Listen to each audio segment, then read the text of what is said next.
வணக்கம் நண்பர்களே. இன்றைய தேவியின் பயணம். உனக்காக முடிவு செய்யப்பட்ட ஒன்று உன் கற்பனைக்கு எட்டாத தூரத்தில் இருந்தாலும் கிடைத்தே தீரும்.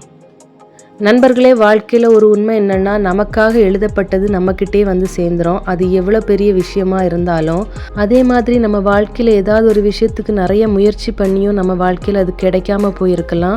அது நமக்கானது இல்லைன்னு நினச்சிக்கோங்க. அதுக்காக வருத்தப்படாதுங்க. கண்டிப்பாக உங்களுக்கானது உங்ககிட்ட வந்து சேர்ந்துடும். அது எவ்வளோ தொலைவில் இருந்தாலும் சரிதான். நீங்கள் நினச்சி பார்க்க முடியாத இடத்துல இருந்தால் கூட உங்களுக்கானது உங்ககிட்ட வந்து சேர்ந்துடும்.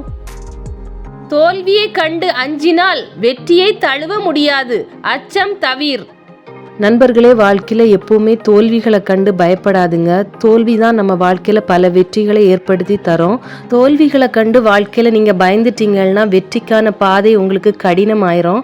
வாழ்க்கையில் என்றைக்குமே தோல்விகளை கண்டு பயப்படாதுங்க. நண்பர்களே, நம்ம வாழ்க்கையில் கிடைக்கிற தோல்வி கண்டிப்பாக நமக்கு நிறைய பாடங்களையும் நிறைய அனுபவங்களையும் கற்றுத்தரும். அது வெற்றிக்கான பாதையை நமக்கு எளிதாக்கி தந்துடும். அதனால தோல்வியை கண்டு என்றைக்குமே அஞ்சாதுங்க. விடாமுயற்சியோடையும் கடின உழைப்பையும் செலுத்துங்க. கண்டிப்பா ஒரு நாள் வாழ்க்கையில வெற்றி பெறுவீங்க. அச்சம் தவிர். நன்றி நண்பர்களே.